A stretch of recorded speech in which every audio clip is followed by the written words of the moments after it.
Everyone. Nicola Reilly, Executive Director of the Monterey Symphony, here today with violist extraordinaire Sarah Lee from Monterey Symphony celebrating Women's History Month. Hi, Sarah. How are you? Hi, thanks for having me here.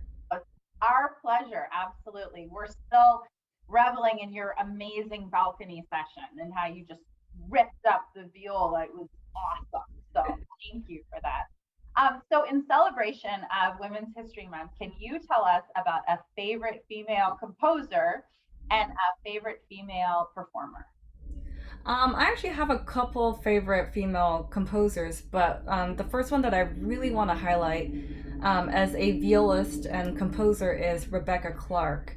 One of She composed one of my favorite pieces, a viola sonata, and it just has such beautiful melodies and such passion with the incorporation of impressionism and romantic ideas, as well as some multiculturalism of like Native American melodies as well.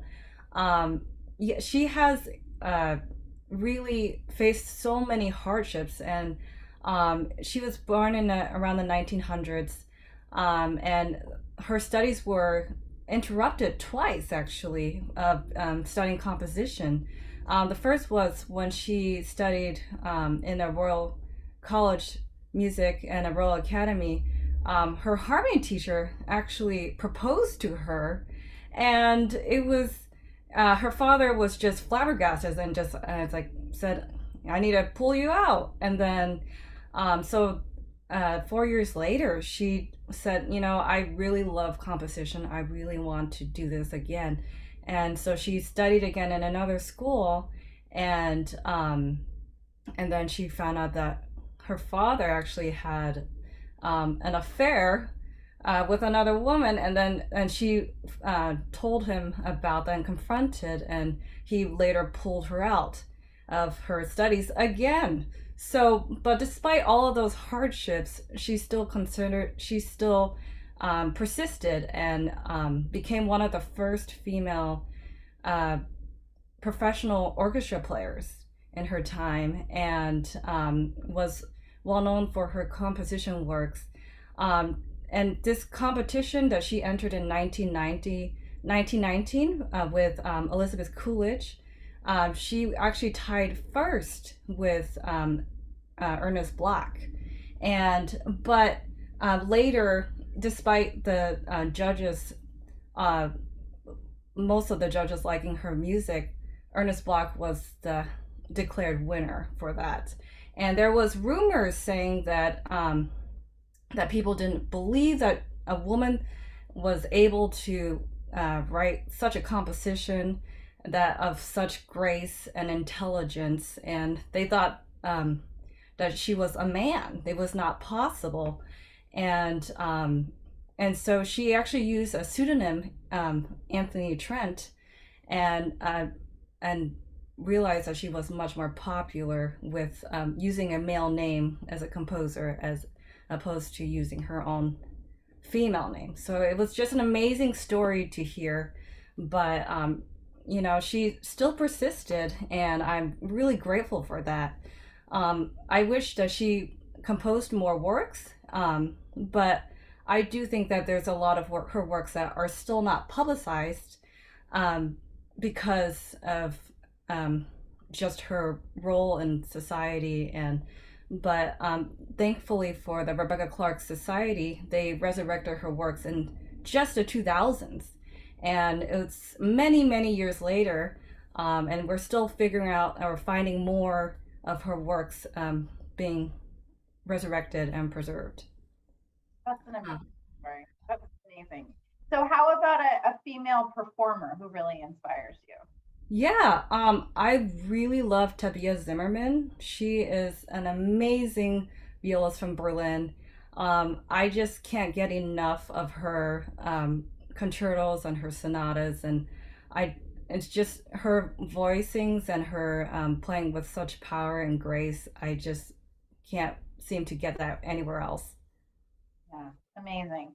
And I think you touched on it a little bit, talking about Rebecca Clark, that there was a time in our symphony orchestras when we didn't allow women to play. And in the same way, we don't allow, we haven't allowed women to be on the podium or women to be in artistic administration and all of that. And how does that resonate with you as somebody who is a professional musician and has made a life with this amazing career? How does that make you feel that that exists in our industry? Yeah, I luckily we have made some great strides to improve that. And with the blind auditions for orchestra and providing carpets on the stage so they can't hear if someone's wearing high heels or not. Um, but that is just a temporary treatment uh, for this whole bigger issue. And but it's really tough to hear, but I think what we can do um, to improve that is to have like more education about it, especially with students that they're much younger, like in youth orchestras, to just start having more conversations, and also to have like what we're doing today. It's like having more conversations, discussing things that are not easy to talk about, but is necessary, and also like having more workshops or seminars of like, just being more aware of our initial prejudice and biasness. Fantastic. So what's a stereotype that you've encountered as a professional female musician? Other than people asking you weird questions when you're walking on the street with your case, which seems to be such a point of confusion, like what would be in that. But on a deeper level, what's something that you've encountered and you've had to work through or work against? Yeah. Well, luckily, I have not encountered too much in orchestras. I believe it's because we have this culture of merit, and it's like if you were able um, to pass the auditions, that means it's purely by merit. But what I have encountered is when I was playing in a couple of wedding organizations where there is a lot more details on how to for women to appear in the concerts and the wedding venues. And some of my male peers have been invited as well, but they don't nearly have the amount of details of how to look or dress or just appear. Yeah, no, it's a totally it's a totally different world. I'm looking forward to just a massive high heel burning party after all of this, even though I love heels. I think they're very glamorous. They're just little instruments of torture, and I just wish that the expectation that we will wear them will just go away because if you're being chased by a bear, you're not getting away if you're wearing 3-inch high heels. Yeah, actually, one of my criterias for if I were to wear high heels is that I have to be able to run. There, and just thinking about weddings, the number of times you play an outdoor wedding and you're wearing heels and you're like aerating the grass as you walk over to the wedding site, getting stuck in the dirt.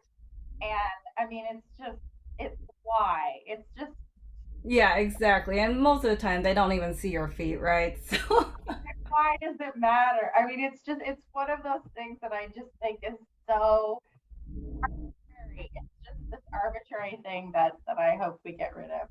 Well, Sarah, thank you for celebrating Women's History Month with the Monterey Symphony, and we can't wait to all be back together again making music. But in the meantime, we get to have these fantastic conversations and get to know our musicians. And thank you for taking the time today to talk to us. well, thank you so much.